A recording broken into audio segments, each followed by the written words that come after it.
Good morning friends, कैसे हैं आप लोग। आशा और उम्मीद है कि आप लोग सब स्वस्थ होंगे और अब पढ़ाई शुरू कर दिए होंगे।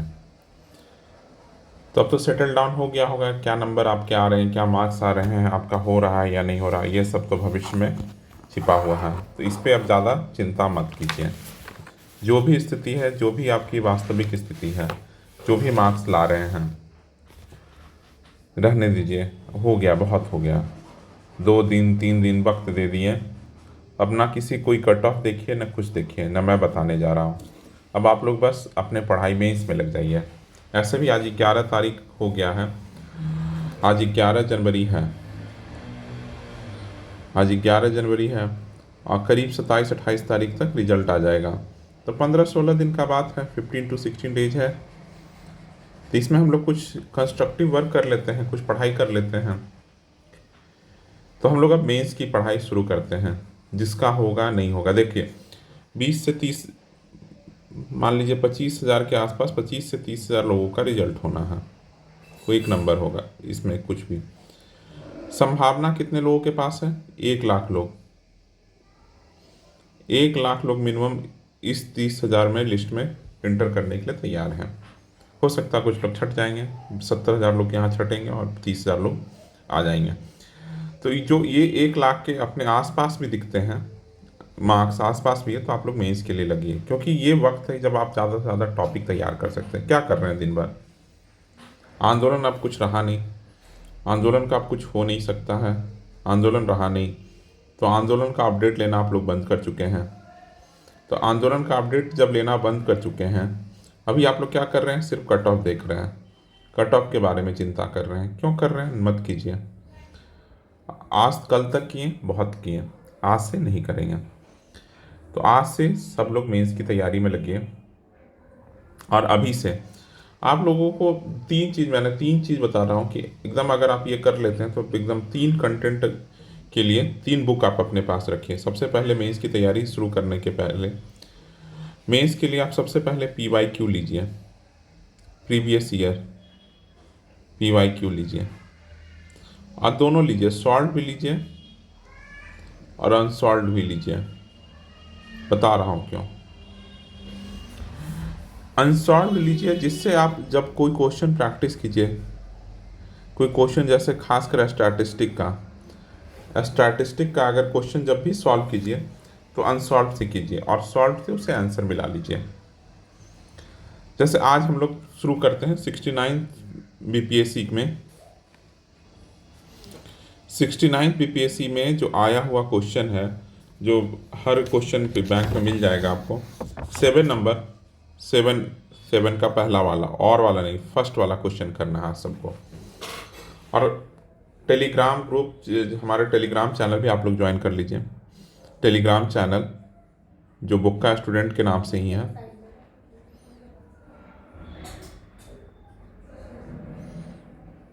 शाम में इसका आंसर हम दे देंगे।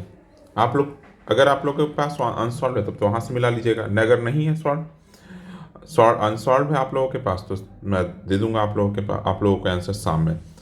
तो आप आज से आप लोग पहले तो स्टैटिस्टिक्स शुरू कीजिए, PYQ क्वेश्चन ले लीजिए। क्वेश्चन बैंक जरूरी है आप लोगों को, एक तो ये।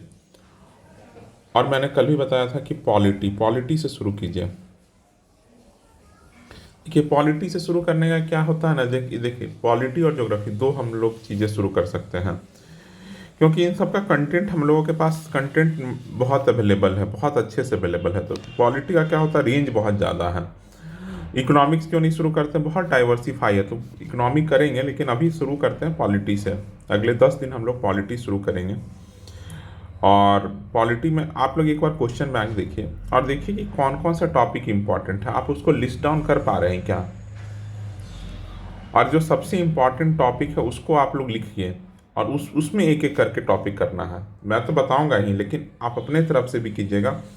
तो जो मैं बताऊंगा उससे आप अलाइंड महसूस कीजिएगा कि सर सही बोल रहे हैं, ये सही बोल रहा है ये लड़का। तो आप वैसे भी कर सकते हैं, समझ गया ना। ऐसे नहीं कि मैं आपको बता दूं कि जुडिशरी कर लेना, जुडिशरी में क्या करना यही मैं बताऊंगा, लेकिन एक बार आप क्वेश्चन को देखिएगा ना तो समझिएगा कि आंसर कैसे लिखना है। और देखिए पहले दिन कोई भी अच्छा आंसर नहीं लिख सकता है। किसी को लगता है कि डे 1 पे बहुत शानदार आंसर लिखेगा तो वो सिर्फ डे ड्रीमर है, नहीं लिख सकता है। जो पहली बार देंगे मीन्स उनके लिए सबसे बड़ा चैलेंज होगा आंसर राइटिंग करना। क्या होता है कि जब एग्जामिनेशन हॉल में हम लोग बैठते हैं तो क्वेश्चन छूटने लगता है। क्यों छूटने लगता है? क्योंकि हमारा प्रैक्टिस इतना नहीं रहता। मसल मेमोरी में जब तक चीज़ें नहीं आएगा ना तब तक नहीं होगा। एक मेरा दोस्त है, सिलेक्टेड है यूपीएससी में, वो बोलता है कि क्वेश्चन आंसर फॉर्मेट में क्वेश्चन आंसर अपने सारे क्वेश्चन प्रीवियस ईयर क्वेश्चन को लिख लो और उसी को डेली प्रैक्टिस करो, उसी को डेली प्रैक्टिस करो। उससे क्या होगा कि बहुत बार याद करेंगे, लिखेंगे। जैसे प्रियम्बल का कोई क्वेश्चन आया, जैसे पिछले साल ही एक प्रियम्बल का क्वेश्चन आता, आपको पढ़कर लिख कर बताता हूँ। बोल रहा explain how preamble of Indian constitution provides a blueprint about the goals of the constitution. ये क्वेश्चन आया, 7 नंबर का ये क्वेश्चन है। क्या बोल रहा है? Explain how preamble of the constitution provides a blueprint about the goals of the constitution.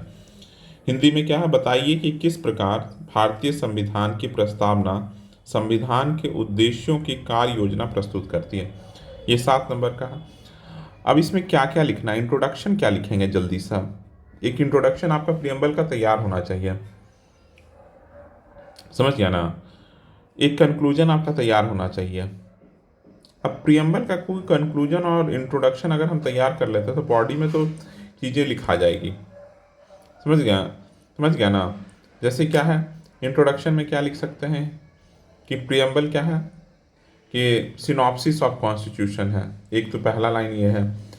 दूसरा है कि दूसरा क्या है, इसमें लिख सकते हैं कि ये ऑब्जेक्टिव रिजोल्यूशन के द्वारा पास किया गया है, ऑब्जेक्टिव रिजोल्यूशन के द्वारा दिया गया है। एक फैक्ट, 2 फैक्ट।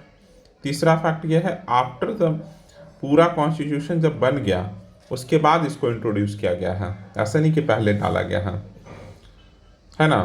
तो यही सारी चीज़ें हैं। तो इंट्रोडक्शन आपका तैयार होना चाहिए। कंक्लूजन में क्या दीजिएगा? कोई जैसे लक्ष्मीकांत देखिएगा तो उसमें एम पालकी वाला बोलते हैं।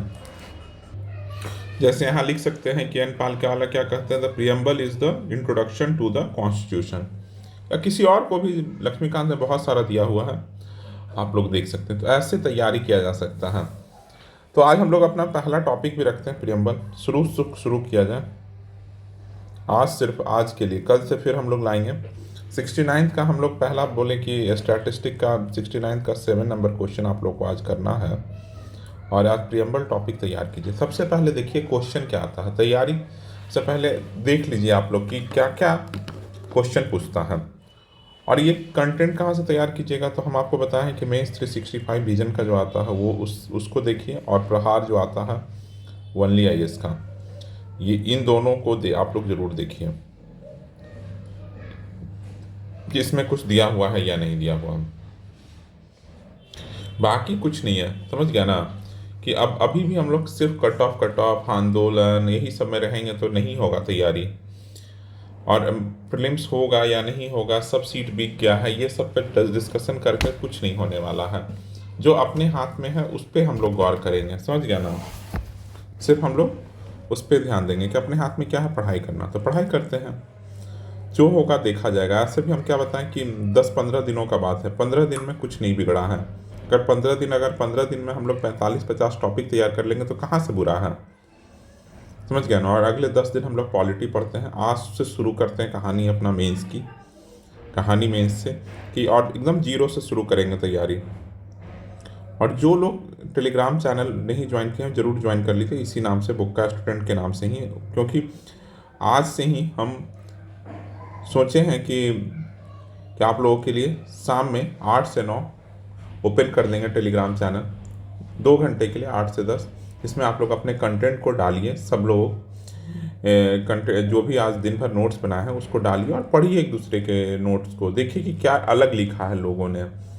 अपने कंटेंट को इनरीच कीजिए, और 1 बार नहीं, 2 बार, 3 बार, 4 बार, 5 बार, जब तक कंटेंट इनरीच नहीं कीजिएगा तब तक वहाँ पेपर में नहीं लिख पाइएगा। बोला ना, मसल मेमोरी में चाहिए कि प्रियम्बल में ये 6-7 पॉइंट लिखने हैं, ये इंट्रोडक्शन होगा, ये कंक्लूजन होगा, बेरुबारी केस लिखूंगा, केशवानंद भारती केस लिखूंगा कुछ गोलकनाथ केस लिखूंगा, कुछ तो 2-3 केस का नाम लिखूंगा। तो अलग अलग बच्चे अलग अलग तरीके से करेंगे, तो आप उसी से आप लोग तैयार कर सकते हैं। पहले तो देखिए कि प्रियम्बल PYQ में प्रियम्बल से कितनी बार क्वेश्चन आया और उसका डायमेंशन क्या है, कितना तरह से वो क्वेश्चन पूछा गया है। तो सारे डायमेंशन को लोग अपने जब कंटेंट बना रहे होंगे तो सारे डायमेंशन को आप लिख लीजिए, ठीक है। चलिए चलिए देखते हैं कि कितने लोग तैयार करते हैं और आज शाम में देखते हैं कितने लोग कंटेंट ये तैयार करते हैं। चलिए ठीक है, और वीडियो पसंद आया तो लाइक कीजिएगा और चैनल पर पहली बार आए हैं तो सब्सक्राइब कीजिएगा। और एक बात और, हाँ, कोई अभी कोचिंग ज्वाइन करने का ज़रूरत नहीं, पैसा कहीं भी 1 रुपया अभी देने की आवश्यकता नहीं है, अनटिल अनलेस कि आप लोग बहुत अच्छे स्कोर, आप बहुत अच्छा स्कोर जिसे कहते हैं, जिसे मान रहे हैं कि बाकी लोग उस कट ऑफ के आसपास भी नहीं बोल रहा है, उससे आप बहुत ज़्यादा हैं, तब आप ज्वाइन कीजिए। लेकिन ऐसे में मेरा मानना है कि 15 दिन में पहले 45 टॉपिक तैयार कीजिए, 45-50 टॉपिक, फिर एक बार रिजल्ट आने दीजिए। अगर रिजल्ट पॉजिटिव रहता है तो सब टेस्ट सीरीज ज्वाइन कीजिए, क्योंकि आपका कंटेंट रीच हो चुका होगा, कंटेंट पढ़ चुके होंगे। टेस्ट सीरीज ज्वाइन करने से कुछ भी नहीं होना है। और मान लीजिए कोई कोचिंग ज्वाइन कीजिएगा, कोचिंग ज्वाइन करके सोचते हैं कि पढ़ाई करना वहाँ से, तो 15 दिन में पहले खुद से पढ़ लीजिए, फिर वहाँ पढ़ाया जाएगा तो एक बार और वहाँ पढ़ लीजिएगा और तेज़ी से पढ़ सकते हैं चीज़ें, ठीक है ना। तो मत ज्वाइन कीजिएगा। चलिए, thank you for listening. Video पसंद आया तो लाइक कीजिएगा और चैनल पर पहली बार आए तो सब्सक्राइब कीजिएगा। Thank you.